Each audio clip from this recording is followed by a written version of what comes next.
Otishma boshlanib ketdi. O'yladimki, meni ikkita kontraktnigimdan o'sha otib tashladi. Yo'q, undan avvalroq bir voqea bo'lgan edi, bilsangiz. Avtobus olib qochilgan edi.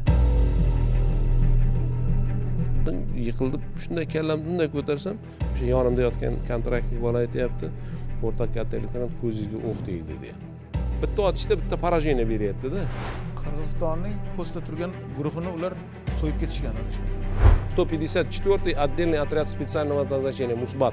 Turbazada ikkita ichki ishlar xodimi otilgan haqida axborot berildi va sizlarga trevoga berildi. Yordam beringlar deb baqirgan payti yana bittasi boryapti. Uni ham otyapti. Baribir biladiki, yordamga kimdir keladi. U samolyotda o'tirib bolasi bilan ketyapti, yonida Gruz 200 ham turibdi. Agar hayotda yana tanlash huquqi berilgan bo'lganda, endi shu sohani tanlarmidingiz yo? O'shanda ham so'raganman, ko'zni olib tashlasangiz xizmatda qolamanmi? Hurmatli kuzatuvchilar, bu haqiqiy jasorat bilan olingan.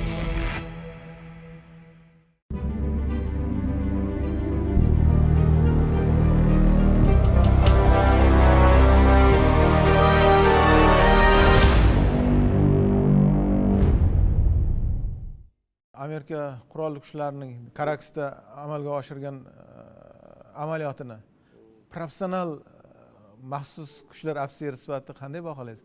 Harbiylar bu yerda o'ziga qo'yilgan vazifani a'lo darajada bajarib berdi. Hali aytadi-yu, qurolni ham sochib tashlab detallar bo'yicha o'rganib chiqiladi deydi-yu. Xuddi shunday bu operatsiyani ham oldin detallarga sochib tashlab, yig'ib, harakatda hammasini bajarib, keyin bu operatsiyani bajarishgan. Yaxshi, gurungimizni boshlaymiz. Hurmatli kuzatuvchilar, bugun bizning qarorgohimizda afsonaviy qahramon, iste'fodagi polkovnik, harbiy fanlar bo'yicha falsafa doktori, dotsent Qudratulla aka Xudoyberganovni taklif qilganmiz. Bugungi suhbatimiz qalbingizdagi juda ko'p savollarga javob topishingizga yordam beradi. Xush kelibsiz.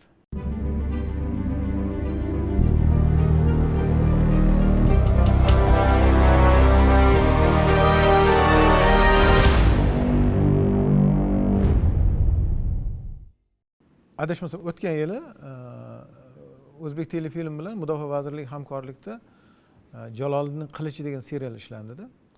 Shu serialdagi voqealarni ko'rib prototipi haqida so'raganimda, "Yo'q, bu yozuvchining ijod mahsuli" deb aytdi. Lekin sizni hayot yo'lingiz bilan tanishgandan keyin bildimki, bu filmning prototipi siz ekansiz. Qisqacha mazmuni shunaqaki, Xorazmda yashaydigan bolakay bobosini qilichi bilan faxrlanib yuradi. Bobosi menda Jaloliddinning qilichi bor deydi. Ya'ni Jaloliddin Manguberdining qilichini nazarda tutyapti-da. Va u o'quvchi keyin oldin o'yin qaroq bo'ladi, sho'x bo'ladi. Hozirgi Jaloliddin Manguberdi litsey bor-ku, Urganchdagi. O'shanga o'qishga kiradi, uni bitirib oliy harbiy ta'limga o'qishga kiradi va hayotini harbiy bilan bog'laydi, amalga oshiradi. Xuddi siznikiga o'xshaydi-da. Boboyingizda yo sizda Jaloliddin qilichi yo'q emasmi boboda? Yo'q, bizda Jaloliddinning qilichi yo'q. Lekin Jaloliddinni buyuk bobomiz, harbiy sarkardamiz deb bilamiz. O'sha odamga tenglashishga, o'shani jangovar ruhini o'zimizga qabul qilib o'rganishga harakat qilamiz. Suhbatni boshida va qanday harbiy sohaga kirib kelgansiz? Shu haqida bir qisqacha gapirib bersangiz. Bilasiz, u paytlari respublikamizning hududlarida, biz yashaydigan Xorazm viloyatida bunday harbiy qismlar bo'lmagan. Asosiy biz o'sha Xorazm qaysi tumanida tug'ilgansiz? Xorazmni Gurlan tumanida tug'ilganman.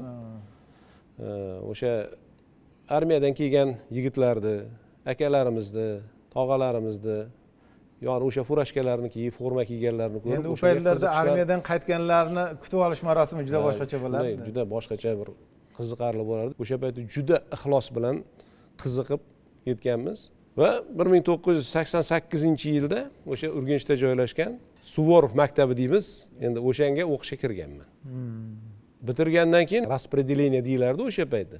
Kim yaxshi o'qigan bo'lsa, nufuzga ega bo'lgan bo'lsa, yaxshi bilim yurtlariga jo'natilardi.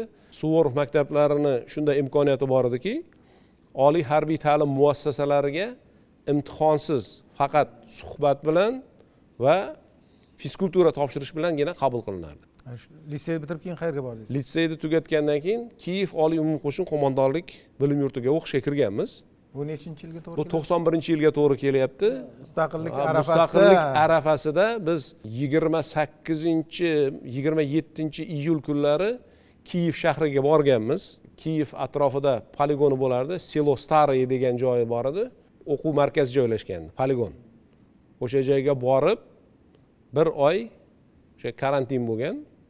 O'sha karantin paytida yurganimizda shu puch bo'ldi va o'shandan keyin bir yil mobaynida biz Ukrainada o'qiganmiz va mustaqillikdan keyin 92-yilda o'zimizni respublikaga Toshkent oliy umumqo'shin qo'mondonlik bilim yurtiga kelib Qaytarildi. o'qishni ikkinchi kursda davom ettirganmiz.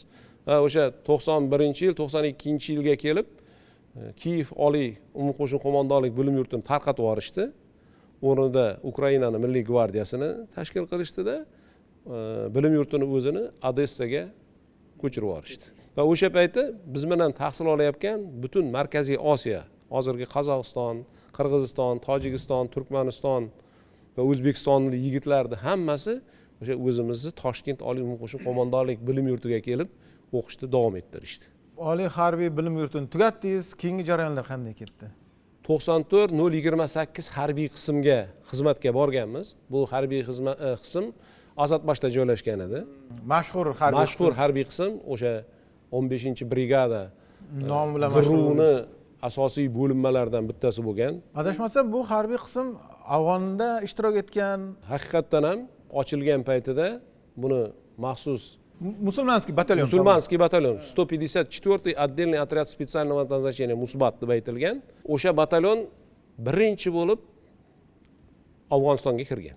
Hali jangovar nima boshlanmasdan Jangovar avval hali boshlanishdan oldin o'sha bo'linma o'sha yoqqa kirib o'sha vazifalarni bajarib chiqishgan.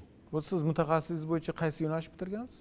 Men qo'shin razvedkachisi mutaxassisligi bo'yicha tugatganman. Nimaga bu sohani aynan razvedka yo'nalishini tanlagansiz? Harbiy litseyni tugatayotgan paytimizda endi o'sha payt hammada qiziqish bo'lgan, yo havo desant qo'shinlariga ketish yoki razvedkaga ketish, morskoy pexotaga ketish, elitniy bo'linmalarga ketish qiziqishi bo'lgan. O'sha paytda ko'pchilik shunaqa bo'linmalarga bo'lardi. 98-yilda maxsus operatsiya kuchlari ochilgan. O'sha maxsus operatsiya kuchlari O'zbekistonda birinchi marta bo'lib, o'sha maxsus operatsiya kuchlari tashkil topgan va o'sha payti o'sha respublika miqyosida havo desant qo'shinlaridan, milliy gvardiyadan, razvedka bo'linmalaridan yigitlarni yig'ib olishgan va ular bilan suhbatlar, imtihonlar o'tkazilgan. O'sha imtihonlar, suhbatlardan o'tib, keyinchalik 65-batalyonga xizmatga kelganmiz. O'sha payt ikkita batalyon tashkil topgan. Bittasi Farg'onada 64-batalyon va 65-batalyon Toshkentda tashkil topgan. 98-yildan 2001-yilgacha Chirchiqda xizmat qilganman. Bu yerda otryad komandiri, keyin batalyon komandirining o'rinbosarlari lavozimlarida ishlaganman. Bu batalyonni birinchi boyovoye kreshение deymiz, o'sha jangovar harakatga kirishi 99-yilda Batkent hodisalarida boshlangan, chunki o'sha Batkent tomonidan O'zbekiston hududiga suqilib kirishi ehtimoli bo'lgan diniy ekstremistlar, fanatiklar o'sha Qirg'iziston hududida Batkent viloyatida jangovar harakatlarni olib borishgan. Yo'q, undan avvalroq bir voqea bo'lgan edi, bilsangiz. Avtobus olib qochilgan edi. Bu ham 99-yilda o'sha bahor oylarida bo'lgan hodisa. Xorazm viloyati boshlanadigan joyda o'sha fanatik terrorchi guruhlar a'zolari avtobusni garovga olishgan. Ichidagi odamlari bilan birga. Bizni kuzatayotganlarga yana bir aniqlik bo'lish uchun aytib qo'ymoqchiman. Bu haqda alohida bir badiiy film ham ishlangan. O'sha avtobus olib qochish jarayoni va bizni harbiylarimiz ko'rsatgan jasorat. Shu haqida gap ketyapti, adashmasam.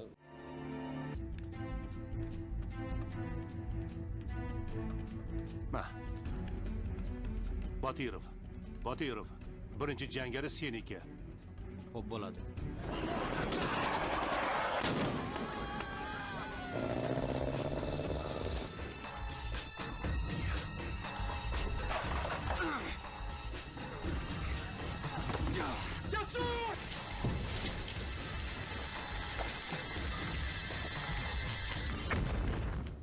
u yerda bizni bo'linmamiz bu operatsiyada qatnashmagan. O'sha davrda birinchi axborot juda dahshatli eshitilganda, ya'ni Qirg'izistonning postda turgan guruhini ular so'yib ketishgan adashmasam. Shunaqa degan informatsiya bo'lib o'tgan u yerda. O'sha payti Qirg'izistonni Skorpion degan, menimcha Chayon degan bo'linmasi bo'lgan. O'sha postda turgan payti blok postda o'shalarga hujum bo'lib, ularni otib o'ldirishgan degan o'sha paytdagi nimalar o'tilgan shu bo'lgan. Va bu narsada bizga aytgan, sizlar sergaklikni oshiringlar, sizlar ham hozir chegarani kuchaytirib turishlaringiz kerak, chunki u yerda hujum qilayotgan noqonuniy qurollangan guruhlar juda yaxshi tayyorgarlikdan o'tgan. O'shaning uchun o'zlaringga ehtiyot bo'lib, xizmatni yaxshi olib boringlar degan nimalar o'tkazdim bu yerda. Suhbatimizning eng qiziq nuqtasiga keldik. Bu sizni bevosita jangovar harakatda ishtirok etganingiz bu Angren voqealari bo'lsa kerak.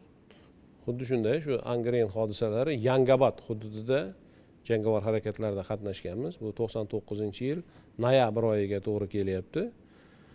O'sha yil qish sovuq kelgan, qor ko'p yoqqanida adashmasam. Qor juda ko'p, juda sovuq edi. Bu nafaqat Angren hududida yoki o'sha Yangiobod hududida, bu yoqda Chirchiq, Toshkentlarda ham juda sovuq bo'lgan o'sha paytlari. O'sha dala o'quv mashg'ulotlarida yurganimizda o'sha komanda bo'lgan. Shu bo'linmani komandir batalyon boshchiligida Angrenda joylashgan harbiy qismga olib borish va kelgusi vazifalarni bajarishga tayyorlash komandasi berilgan va bo'linmani o'sha paytda texnikalarda olib chiqib Angrenda joylashgan harbiy qismga joylashganmiz. Endi u yerda asosiy informatsiyalardan bittasi o'sha turbazada Angrenni militsiya boshlig'i bilan o'rinbosarini turbazaga borgan payt jangarilar otib ketdi degan nimasi o'tdi va o'sha hududga bizni bo'linmalarni olib borib joylashtirishdi. O'sha Yangiobod hududida joylashgan turbazada joylashildi u yerda. Bu yerda endi o'sha joyni bir ta'riflab keting. Turbaza deganimiz bu turistlar borib dam oladigan dachalarda, shundami? Yo'q, endi u turbaza degan turistlar borib joylar emas. O'sha ilgari esingizda bo'lsa, haligi dam olishga chiqadigan, haligi sportsmenlar borib shug'ullanadigan joylar, har xil nimalar borib dam oladigan hudud bo'lgan va o'sha joyda tayyorgarlikdan o'tadigan nimalar bo'lgan va atrofida fuqarolar dam olish uchun dachalar joylashgan. O'sha turbazada bitta mudofaa vazirligi emas, u yerda ichki ishlar vazirligi bo'linmalari ham jalb qilingan edi.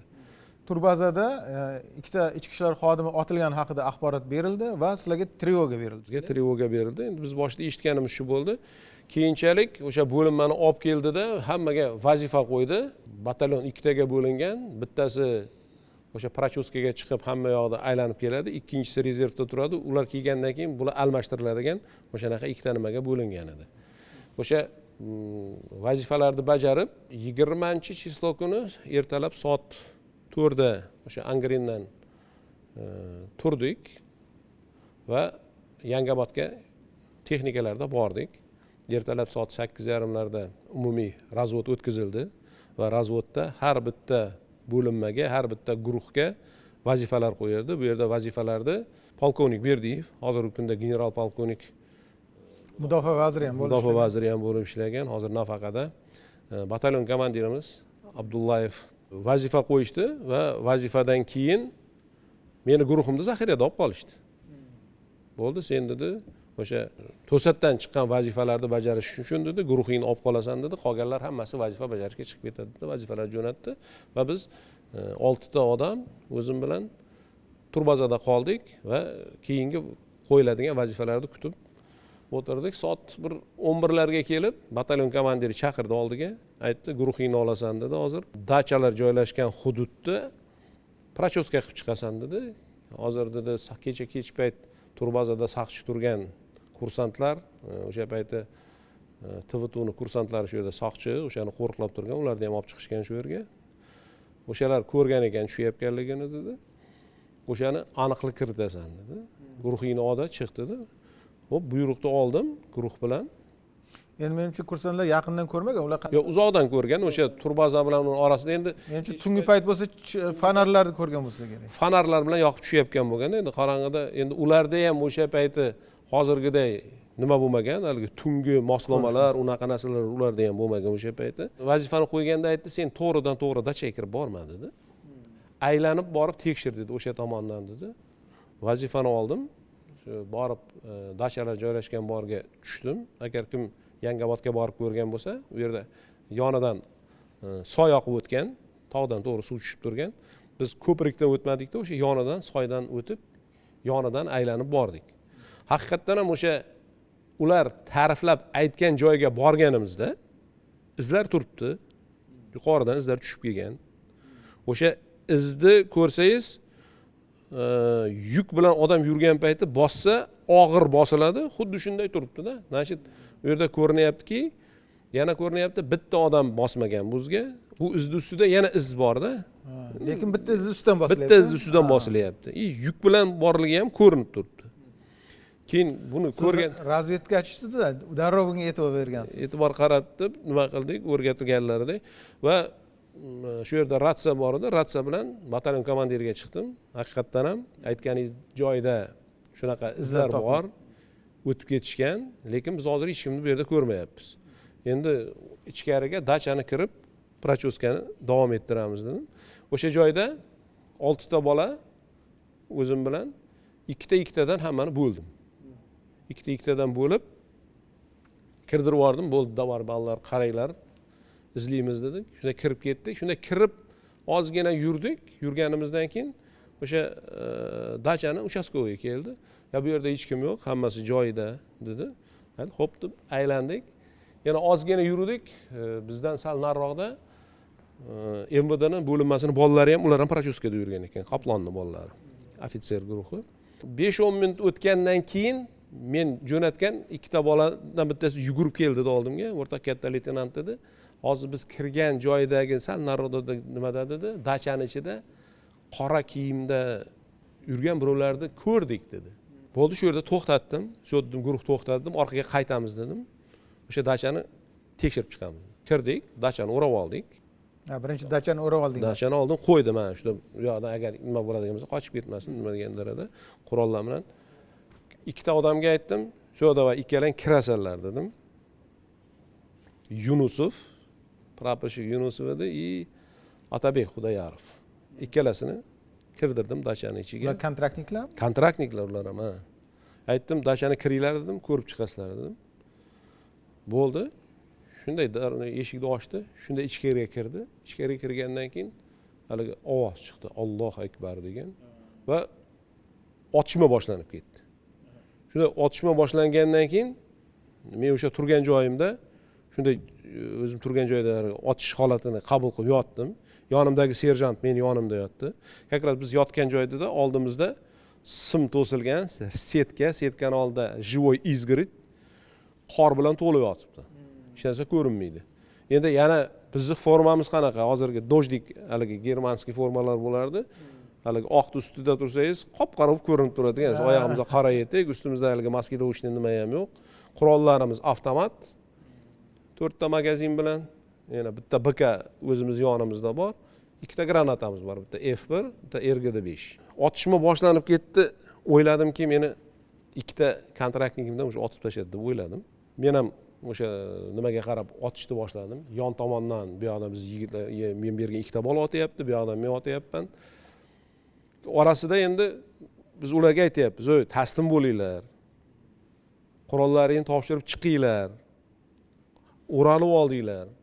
Tirik qolmaysizlar. O'shaning uchun taslim bo'lgansa, yo'q, taslim bo'lish yo'q, ular otyapti yana." Ular muloqotga kirishdimi sizlar? Yo'q, muloqotga kirishgani yo'q. Umuman javob ham bergani yo'q, boshqa narsa ham bergani yo'q. Otishma boshlanib ketdi. 5 minutdan keyin aytdim, Qoplon bo'linmani bolalari keldi. Yonimda katta bir to'nkaga o'xshagan daraxtning nimasi yotibdi. O'shaning orqasiga bittasi kelib joylashdi. Nima bo'ldi dedim. Mana shu yerda dedim, jangarilar yotgan ekan, otishma boshlanib ketdi dedim. Otishma boshlandi. Yonimdagi bola, men otyapman, yonimdagi aytyapman, "Ko'ryapsanmi?" deyapman. "Ko'ryapman" dedi. Endi yonimdagi bola sal qo'rqqanday bo'ldi. "Ko'ryapman." Lekin otolmayapti. Otishga nima qilmay qoldi-da. otdim magazinni chiqaryapman, ikkita magazinda otib bo'ldim Bayvikqa o'rab olganmiz 30tadan haligi razrejatka nima qilgan bir biriga payti teskari bizga olib teskari qo'yish qilib uchun qulayroq. 30ta patron u yog'ini aylantirib 60ta patronni aytib bo'ldik. Ular otyapti. MVDning bolalaridan ikkita bola yarador bo'lgan o'sha payti. Bittasini bo'yniga tekkan, bittasini yana qayergadir tegib, ular ham yarador bo'lgan. O'sha ikkinchi magazinni olib chiqaman deyotganimda, bilsangiz ilgari hali bunaqa liftchiklar bo'lardi.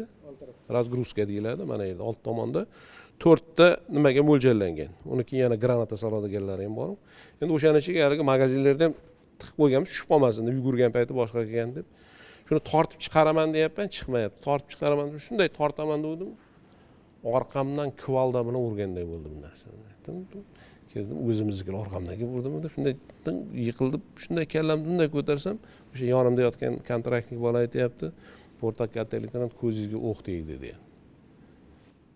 Shunda hozirgi bu ko'zingizga o'q tegdimi? O'shanga o'q tekkan deyapti. Endi men o'z ko'zimni ocha olmayapman bu yerda. Otishma davom etyapti, yonimdagi bolalar otyapti, ular otyapti.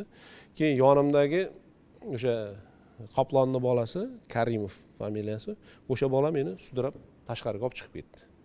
Keyin tashqariga kelgandan keyin ham o'zimizning bolalar keldi, nima bo'ldi. U yerda Kechirasiz, aniqlik kiritib olay. Mana o'q kelib tegyapti sizga. Siz sezmayapsizmi shunda? Yo'q, o'q tegdi, og'riq bor, lekin o'zimni bilyapman-da, nima bo'layotgan og'riq bor. Holat u og'riqni bir narsa bilan tushuntirib, qon chiqyapti. O'sha basharalar mana shunda yuz to'liq hamma qon bo'lib qolgan, ustilarga qon bo'lib qolgan. Lekin o'zimni yo'qotmaganman-da. Keyin u yerda endi baribir qiziqda, masalan, o'q kelib tegyapti.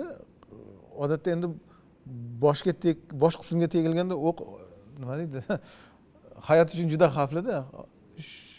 Endi uni demoqchimanki, qanday bu o'q endi doktorlarning tushuntirishi bo'yicha mana shu yerdagi suyak haligi eng qattiq suyaklardan bittasi, mana shu suyak eng qattiq suyaklardan bittasi hisoblanar ekan. O'sha o'q tekkan payti yo'nalishni o'zgartirgan. Bu yerdan tegib yo'nalishni o'zgartirganda to'g'ri urib orqadan miyani olib chiqib ketmaganda joyini o'zgartirib qayerga shunda qaysi qismda qoladi? Mana shu yerda orqada mana yerda qolyapti. O'q bu yerdan kirgandan keyin bu yerga borib bu yoqqa borib to'xtab qolyapti mana shu yerda. Yana bu yerda 762 emas 545 o'q bo'lgan. 545niki bilsangiz o'q nimasini qattiqqa tegadigan bo'lsa o'zini nimasini yo'nalishini o'zgartiradi. O'shaning uchun u yoqqa kirib ketdi. O'shaning uchun endi bir nima deydi, Xudoning nimasi bu endi buni men Xudoning sizga marhamat desa bo'lar ekan. Buni men bir narsa bilan tushuntirib bera olmayman, chunki o'sha payti gospitalga borgan payti doktorlar ham aytgan, sen ko'ylakda tug'ilgan odam ekansan. Bunaqa o'q bilan odam tirik qolmaydi degan, mana o'sha davolaydigan doktorlar hammasi aytishgan. Hozir sizni gapingizdan keyin bitta narsaga ahamiyat berdim-da. Hali ichki ishlar xodimini ham bo'yin qismiga urdi deyapsiz. Mana sizda ham demak ular asosan bosh qismiga qarab otyapti shekilli. Ular o'sha tayyorgarlikdan o'tgan bo'lgan, faqat ular bizga o'xshab avtomatik bilan emas, bittalik bilan otyapti, одиночный bilan otyapti-da, bitta otishda bitta поражение beryapti-da. Ularda haligi boypripas ko'p nima bo'lmagan, ularning vazifasi biz bilan unaqa boyistalknoveniyaga kirish boshqa narsa, ularda boshqacha vazifa bo'lgan. Endi o'sha O'zbekiston Respublikasi hududida provokatsiya qilish, xalqni cho'chitish va qo'rqitish va vahimaga solish maqsadida qilingan ishlar bo'lgan. Bunaqa bo'linmalar bilan kirib otishib, nima qilish bo'lmagan ularning maqsadi. Xo'p, siz demak yiqildingiz, sizni olib chiqishdi. Qayerga olib borishdi keyin? Keyin o'sha Yangiobod hududida joylashgan больницаga olib borishdi. O'sha больницаga borib, birinchi yordam ko'rishdi. Birinchi yordamda faqat tikib qo'yib, yuzni bog'lab, shu bilan qonni to'xtatib beradi. Qonni to'xtatib, harbiy gospitalga, keyin Angrenga olib kelishgan mashinada, Angrendan vertolyotda Tuzelga olib kelib, bu yerga mashinada olib borib, keyin doktorlar hayot bilan kurash. Qaysi jarayongacha eslay olasiz? Men o'sha Angrenda больницani eslayman oxirini. Oxiri o'sha больницada keyingi vertolyotda olib kelingani, gospitaldagi operatsiya jarayonlarini u yoq hech narsani eslay olmayman. Operatsiya jarayonida bitta narsani eslayman.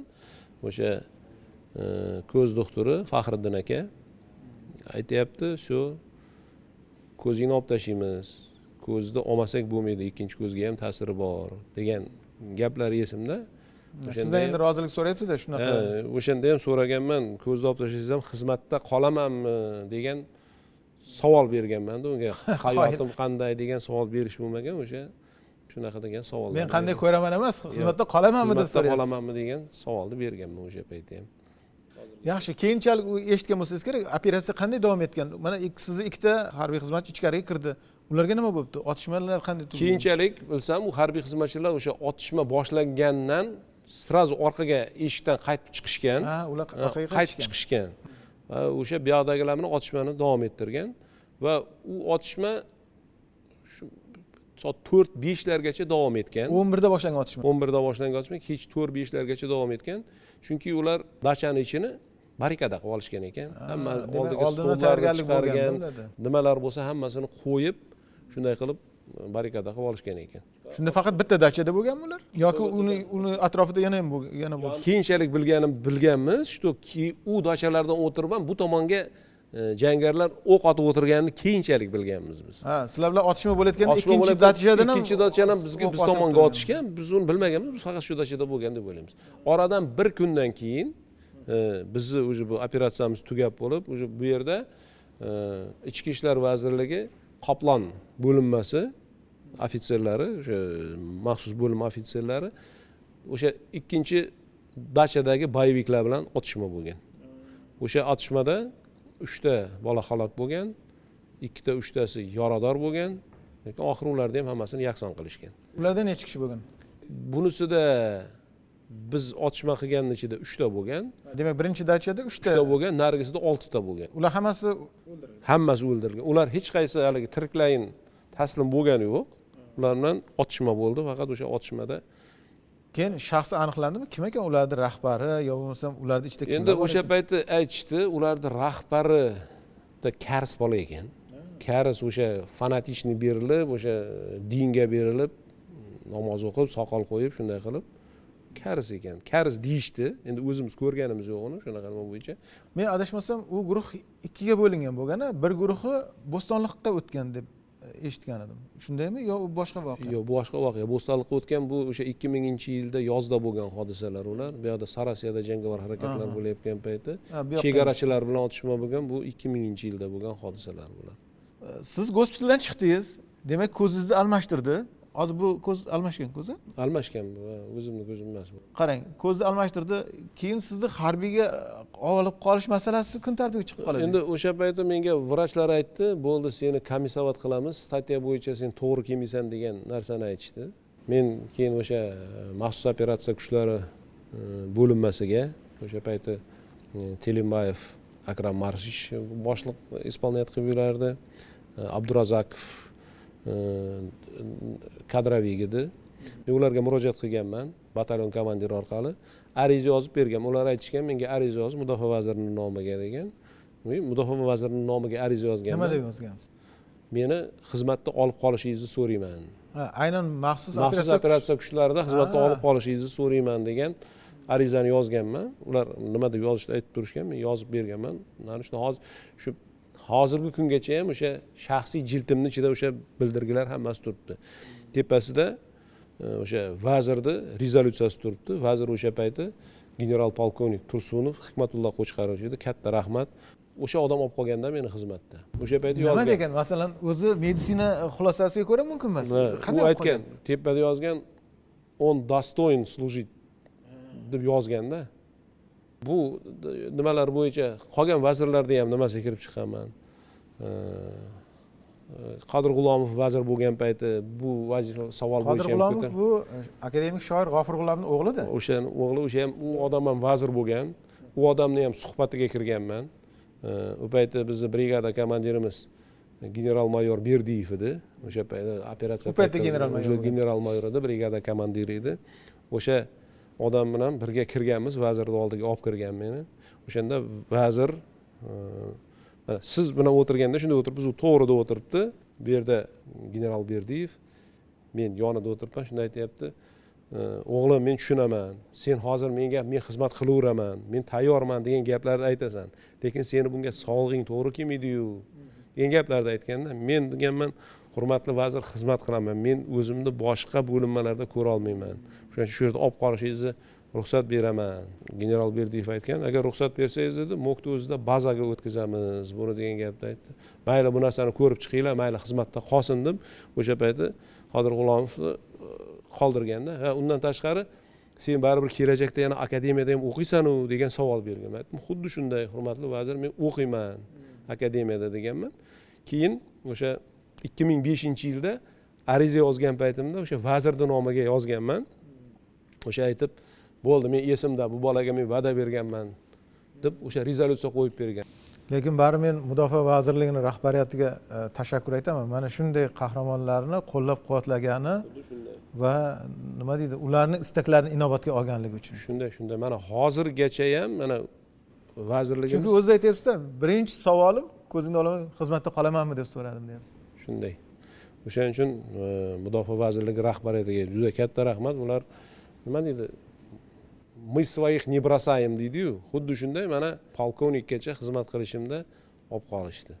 Siz yaralandingiz, yaralangandan keyin davolanishda bo'lyapsiz. Bu paytda adashmasam sizga досрочный unvon berilyapti.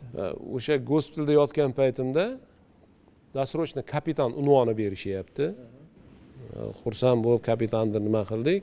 Endi u payt hali biz bilan birga o'qigan bolalar emas, katta leytenant edi. O'sha досрочный kapitanni olgandan keyin Muddatdan oldingi kapitanlik unvoni. Muddatdan oldin kapitan olganman. Keyin kutganim yo'q. 14-yanvarga shon-sharaf 2-darajali shon-sharaf ordeni ham taqdirlashgan. Mana hozir sizni ko'ksingiz bezab turib, bir qo'lingiz bilan ko'rsatib qo'ying, bizni tomoshabinlarimiz. Ana. Shu shon-sharaf 2-darajali orden hisoblanadi. Hurmatli kuzatuvchilar, bu haqiqiy jasorat bilan olingan unvon. Mana shunday ko'rsatilgan jasorat hisobiga.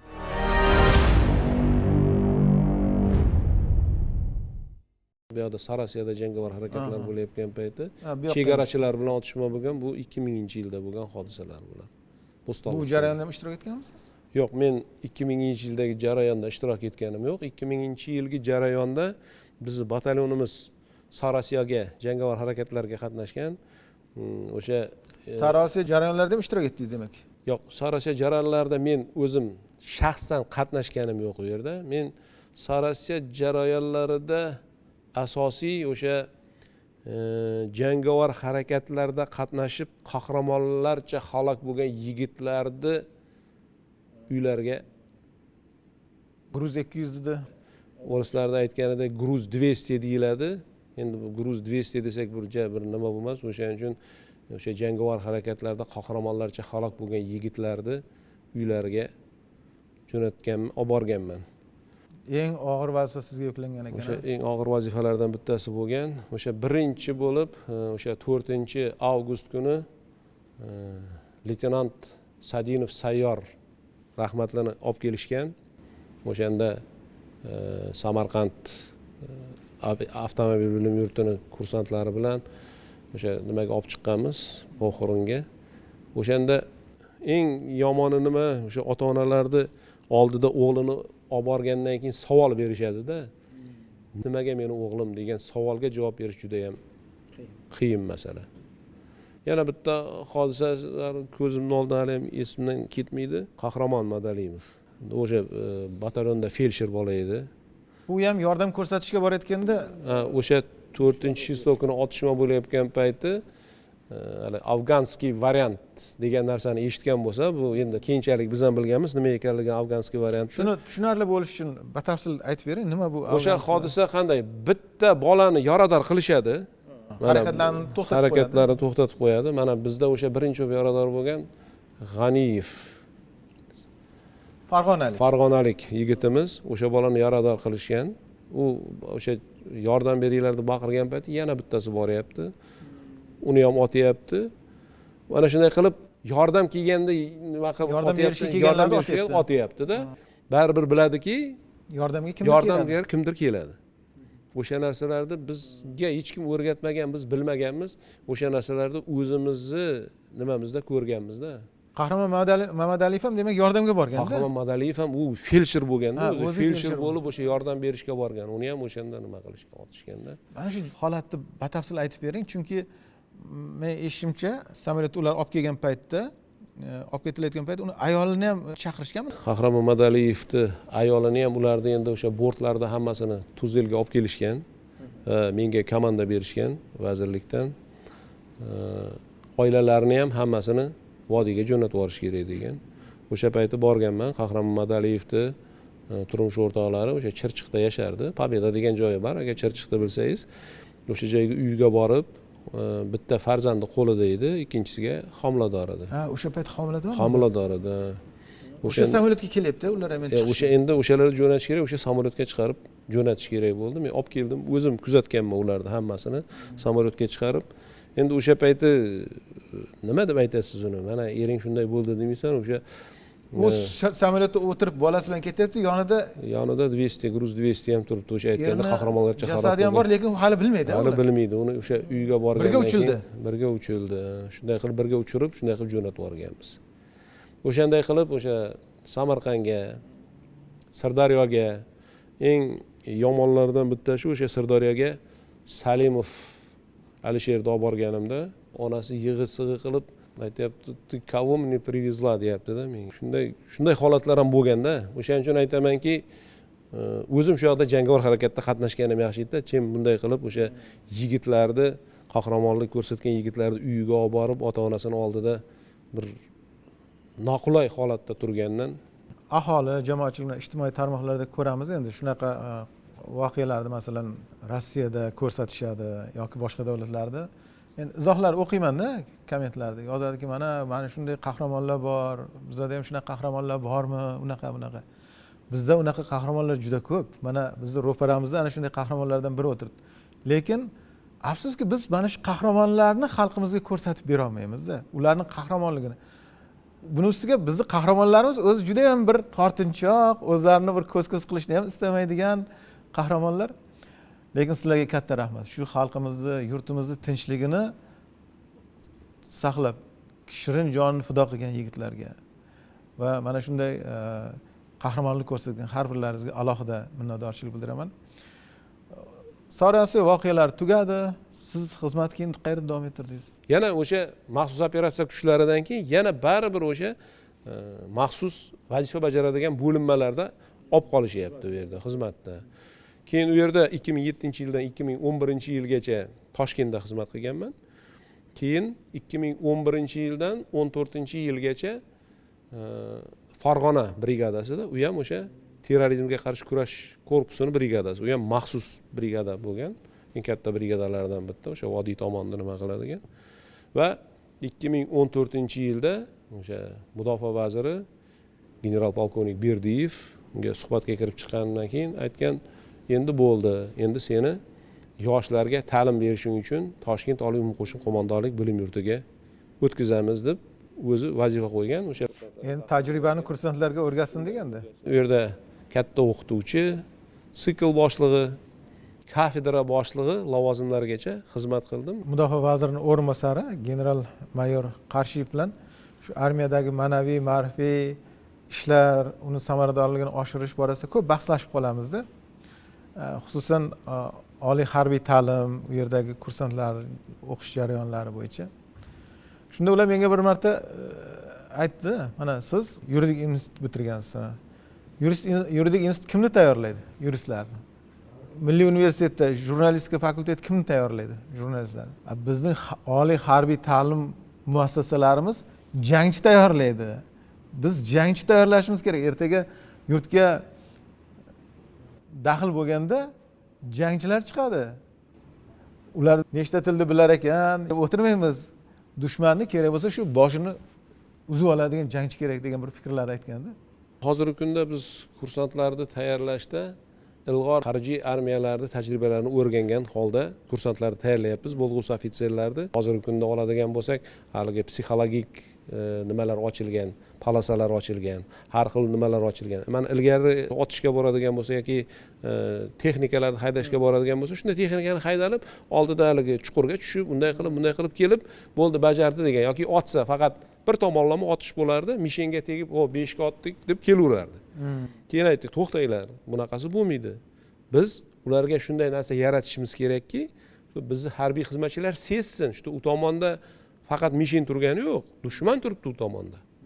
O'shaning uchun effektlar yaratilishni boshladi. Baqirishlar, o'q ovozlari, portlash ovozlari, portlash ovozlari va hokazolar. ya'ni psixologik ta'sir psixologik o'sha harbiy xizmatchiga psixologik ta'sir o'tkazish. yo uning tayyorgarligini ham sinovdan o'tkazish. Xuddi shunday. Men o'zim o'sha 2023-yilda Mudofaa vazirligi qo'shinlarida axloqiy ruhiy tayyorgarlikni takomillashtirish mavzusidan ilmiy ish qilganman va o'sha ilmiy ishimni ichida model yaratganmiz. O'sha modelda ichida harbiy xizmatchilarni osondan qiyinga o'tkazishdi. Qanday qilib amalga oshirilishi kerak? Shu harbiy xizmatchilar ertaga qo'yilgan vazifani so'zsiz bajarilishi uchun tayyorlashimiz kerakligini ko'rsatganmiz va hozirgi kunda mana shu yo'nalishlar bo'yicha tayyorgarlik ko'rilyapti. Ukrainada bo'layotgan jangovar harakatlar tajribasi, Suriyada bo'lgan jangovar harakatlar tajribasi o'rganilib, harbiy xizmatchilarga yetkazib berilyapti. Juda yaxshi, qarang. Bugun endi dunyoda urushning qiyofasi o'zgardi. Oldingidek haligi ommaviy urushlar yo'q. Endi 2 kishilik, 3 kishilik guruhda yoki dronlar asosida urush sistemasiga o'tildi deyish mumkin-da. Zamonaviy O'zbekiston armiyasi ham shunga mos va muvofiq o'zgarishlarni amalga oshirayotgan bo'lsa kerak. Va ta'lim jarayoni bunda qanday rol o'ynayapti? O'sha hozirgi kunda ko'ryapsiz, tubdan jangovar harakatlar o'z nimasini o'zgartirib yubordi. Bu yerda asosiy urg'uni hozir dronlarga berilyapti. Mana Janubiy Amerikada bo'lgan Karaksdagi hodisalarda aytyapmiz, u yerda ham o'sha dronlar. Yoki mana Ukraina bilan Rossiyaning o'rtasida bo'layotgan jangovar harakatlarni ham ko'ryapsiz. U yoq ham, bu yoq ham ikkalasi ham o'sha dronlar bilan jangovar harakatlarda olib borilyapti. O'sha oddiy bitta kichkina droncha bilan bitta bo'linmani nima qilishi nazoratda turibdi. Hozirgi kunda bizning qurolli kuchlarimizda ham mana shu narsalarga e'tibor qaratilyapti va o'sha narsalarni o'rganish uchun yangi bo'linmalar tuzilgan va o'sha bo'linmalar o'sha narsalarni hammasini o'rganib, shaxsiy tarkib shunga tayyorlab boryapti. Zamonaviy urushlar endi jangchidan faqat jismoniy tayyorgarlik yoki quroldan aniq otishni emas, balki harbiy texnikalarni, psixologik va axboriy xurujlarga ham tura olish uni qobiliyatlarini talab qilyapti, to'g'ri emasmi? Shunday. Bu jarayon haqida endi hozirgi kunda bilasiz, bizda asosiy e'tiborni o'sha yana bir marta aytib o'taman, shaxsiy tarkibda axloqiy ruhiy tayyorgarligiga beryapti. Va undan tashqari bizda hozir mana Qurolli Kuchlar akademiyasida, endi hozirgi kunda Harbiy xavfsizlik va mudofaa universitetida psixologiya yo'nalishi bo'yicha kursantlar tayyorlashyapti. Bu yerda mana shu yil birinchi bitiruvchilari chiqib ketdi qo'shinlarga. O'shalar o'sha harbiy xizmatchilarni o'rganish bo'yicha o'sha qo'shinlarda shaxsiy tarkibni o'rganyapti. Ularni ruhiy holatini, qanday qilib vazifani bajarishga qo'yilgan to'g'ri bajarayotganligini hammasini inobatga olingandi. Undan tashqari har bitta okrugda psixologlari bor, sotsiologlari bor. O'sha yo'nalish bo'yicha harbiy xizmatchilarni o'rganadi va tayyorladi. Undan tashqari ularni oila a'zolari bilan ham ishlashadi bular. Ertaga oilada muammo bo'lmasligi uchun o'rganib, o'sha harbiy xizmatchilar endi oila tinch bo'lsa, qo'yilgan vazifa o'zining postida ishonchli turadi. Bu tabiiy. Qo'yilgan vazifalarni so'zsiz bajara oladi. Hurmatli polkovnik, mana siz Sovet armiyasini ham ko'rdingiz. Oxirgi yillar bo'lsa ham. Mustaqil armiyani shakllanish jarayoni endi o'ta og'ir davrlarida. Keyingi bosqich va bugun yangi O'zbekiston armiyasini ham mana bevosita faoliyatini kuzatib boryapsiz. Bular haqidagi fikrlaringiz? Endi SSR armiyasida dedovshina avj olib ketgan. Juda qattiq dedovshina bo'lardi. Yangi armiyani shakllantirgan paytimizda bizda atiga 6% mi 4% ofitser tashkil topgan. Va o'sha payti qolgan ofitserlarni biz nimadan zaxiradan chaqirib o'sha payt to'ldirganmiz. 90-yillarda o'rtalari, 2000-yillarda boshlarini oladigan bo'lsak, armiyadagi xizmat juda nochor ahvolda edi. Juda qiyin masala, ta'minot og'ir edi, askarlar doimiy ravishda qochib ketardi va hokazolar bo'lardi.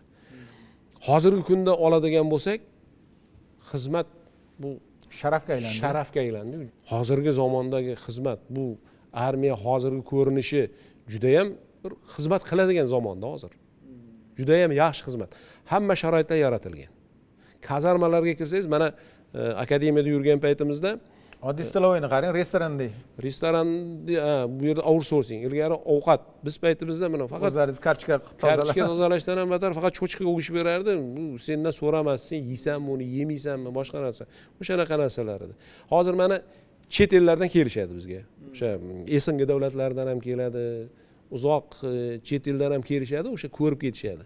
Mana hozirgi kunda bilasiz, Qurolli Kuchlar akademiyasida endi hozirgi Mudofaa universitetida chet ellik kursantlar va tinglovchilar tahsil olishadi. Mana o'shalar ham aytayapti, mana tojikistonliklar kelyapti, mana qirg'izistonliklar o'qiyapti. Ular aytayapti, mana haqiqatdan ham deyapti, hozirgi kunda O'zbekistonning armiyasi juda oldinga ketib qolgan. Bilim darajasida ham, kiyim-kechak bo'yicha ham, ta'minot bo'yicha ham juda ilgari ketgan. Qurollanish bo'yicha ham, tayyorgarligi bo'yicha ham. Bizdagi oliy harbiy ta'lim haqida fikri qanday? Endi ular nafaqat O'zbekistonga, Rossiyaga yoki boshqa davlatlarga ham borib o'qib kelishadi. O'sha oliy ta'lim muassasasida men o'zim 2 yil mobaynida tojikistonlik tinglovchilarni ularga ilmiy rahbar bo'ldim. Ular bilan ekzamenlar qabul qildim. O'sha paytda o'shalarda aytgani, O'zbekiston Respublikasi qurolli kuchlarida tayyorlayotgan tinglovchilar juda yaxshi bilimlarga ega ekanligini va bu bo'yicha o'sha ularda respublika rahbariyati yana ko'proq bu yoqqa o'qishga jo'natishga qiziqish bildiryapti. Ilgari armiyani yoki harbiy qismni eshigidan kirish bir muammo edi bu. O'sha o'zingizni o'g'lingizni ko'rishga borasizmi, qarindoshingizni ko'rishga borasizmi, darvoza yopilgan, mumkin emas, kirish mumkin emas deb. 3-4 yil oldin bo'ldi, qaror qabul qilindi, ochiq eshiklar kunlari o'tkaziladi. Harbiy qismlarga ochiq eshiklar kuni. Xalqqa ko'rsat, xalq nimaga ishonib yashayapti? Armiya nima bilan nafas olyapti? Eshiklaringni yopib qo'yma, och buni dedi. Va hozirgi kunda bilasiz, o'sha maktab, bog'chalargacha harbiy xizmatchilar borib har xil tadbirlar o'tkazib beradi va undan tashqari o'sha maktablar, kollejlar, universitetlar kelib o'sha harbiy xizmatchilarni qanday xizmat qilayotganligi, qanday yashayotganligi, qanday ovqatlanayotganligi hammasi ochiq oydin ko'rsatib berilyapti. Va bularni ko'rgan yoshlar hozirgi kunda o'sha vatanparvarligi bundan ham yana oshib, o'sha kelajakda o'zlari ham shularga o'xshagan harbiy xizmatchi bo'lib, o'sha vatani uchun sodiq ekanligini menimcha shu narsalar sabab bo'lgan deb o'ylayman. Yuqorida so'raganimda oilada, sulolada harbiylar bormi deganimda yo'q dedingiz. Farzandlar orasida desam yo'q dedingiz. Lekin siz bitta qizingizni katta leytenant deb atar ekansiz. Qiziq tuyulyapti menga bu. O'sha birinchi leytenant bo'layotgan paytimda bu 95-yil edi. Biz 4-kursda o'qib yurgan paytimizda o'sha bilasiz, g'alabani 50-yiliga o'sha unda O'zbekiston Respublikasida ham parad o'tkazishgan. O'sha paradga tayyorgarlik ko'rib yurgan paytimizda o'g'lim tug'ilgan. Endi men leytenant bo'lishimga o'sha 1 oy qolgan paytida o'g'lim tug'ilgan, may oyida tug'ilgan. 9-mayda parad bo'lgan. 9-mayda parad bo'lgan. U qachon tug'ilgan? 3-mayda tug'ilgan. 3-mayda tug'ildi. Endi u kursant deyman, uni leytenantga bir oy yetmay, u kursant bo'lgan. Keyin 97-yilda xizmat qilib yurgan paytimda menga katta leytenant unvoni berilgan. O'sha mudofaa vazirining buyrug'i bilan qizim ham o'sha kuni tug'ilgan. Katta leytenant unvonini olgan kuni qizim tug'ilgan. O'shaning uchun unga qizimga katta leytenant deyman. O'sha bilan bog'liqmi? Qudratli aka, mana siz faoliyatingizni katta qismida tarbiyaviy, mafkuraviy ishlar bo'yicha qo'mondon o'rinbosari sifatida faoliyat yuritgansiz. Nima deb o'ylaysiz? Bugungi kunda tarbiyachilar sal faoliyati ko'rmay qolayotganday, bu haqda fikrlaringiz qanday? Haqiqatdan ham bugungi kunda o'sha tarbiyachi ofitserlar to'g'risida juda ko'p gaplar gapirishyapti. Endi misol uchun oladigan bo'lsak, mana texnika bilan shug'ullanadigan ofitserlar bo'lsa, qurollanish deylik. Ular ko'rinib turibdi. BMP, BTR, tank. Qaysi qurolni oldi? Shu quroli bor, qurollanishi a'lo darajada yoki o'rta darajada. Yoki boshqa o'sha tilovoy podrazdeleniyalar. Ularning hammasi ko'rib, ovqatni qanday pishirish kerak, nima qilish kerak, bular ko'rinib turgan narsa. O'shani sal u yoq bu yoqni kraskalab qo'ysa ko'rinadi. Lekin tarbiyachi ofitser haqiqatdan ham ish bo'layotganligini u ko'rsata bilish kerak. Chunki o'sha texnikani ham, ovqat pishirayotgan ham inson omili. Inson psixologiyasi. Qancha yaxshi inson psixologiyasini tarbiyachilar o'rganadigan bo'lsa, ayniqsa bugungi zamonaviy urushlarda. Xuddi shunday, bugungi zamonaviy urushlarda o'sha insonni qanchalik chuqur o'rganadigan bo'lsa, o'shandagina bizni tarbiyachilarimiz o'z ishini ko'rsata oladi. Faqat haligi urra oldinga degan bilan bu ish bitmaydi. O'shaning uchun shaxsiy tarkibni chuqur o'rganish kerak, unga namuna bo'lish kerak, unga ko'rsata olish kerak. O'shandagina o'sha siz aytganday tarbiyachi o'z yo'nalishida o'zini ishini ko'rsatishi mumkin. Hali komandirga o'xshab turib period degan bilan u yerda ish bo'lmaydi. U ishni tashkillashtiradigan. Bekordan bekor aytmayapman, hozirgi kunda o'sha prezidentimiz tomonidan 371-qaror qabul qilindi. O'sha 371-qarorda shaxsiy tarkibda axloqiy ruhiy tayyorgarligi, axloqiy ruhiy holatini o'rganish. Mana shu narsalar o'sha buyruqni ichidagi, qarorni ichidagi narsalarni yaxshilab o'rganib, shaxsiy tarkibga e'tibor qaratiladigan bo'lsa, tarbiyachi ofitserlar ham, psixologlar ham o'zini ishlaganini bemalol ko'rsata oladi. Mana shu harbiy sohani tanladingiz. Mana inson uchun eng muhim bo'lgan tana a'zosi bo'lgan mana ko'zdan ham ayrilgansiz. Agar hayotda yana tanlash huquqi berilgan bo'lganda, endi shu sohani tanlarmidingiz yo? Men o'zi harbiydan tashqari boshqa kasbni hech qachon o'ylamaganman. Men o'ylaymanki, agar yana bir marta imkon berilganda yana harbiy bo'lardim. Yana harbiy bo'lardim. Bugun ajoyib suhbat bo'ldi. Juda o'zim uchun ko'p ma'lumotlar oldim. Biz Vatan himoyachilari kuni arafasida siz bilan suhbatni davom ettiryapmiz. Safdoshlaringizga, shogirdlaringizga bayram tabriklaringiz. Qurolli kuchlarimizni tashkil topgan 34 yilligi bilan chin yurakdan tabriklayman. Xizmatdagilarning hammasiga omad. Polkovniklar general bo'lsin, podpolkovniklar polkovnik bo'lsin, o'zlarini faqat yaxshi tomonidan ko'rsatib, qo'yilgan vazifalarni aro-jarada bajarib, vatanning oldidagi burchini sidqidil bilan bajarib yuradi. Sadoqat bilan xizmat qilib, o'zlarini yaxshi tomonidan ko'rsatib yurishlariga tilakdoshman. Katta rahmat sizga. Tashrifingiz uchun alohida minnatdorchilik. Hurmatli kuzatuvchilar, bugun bizning qarorgohimizda afsonaviy qahramon, yurtimizning zabardast o'g'loni, iste'fodagi polkovnik Qudratulla aka Xudoyberganov xush kelibsiz. Salomat bo'ling. Rahmat.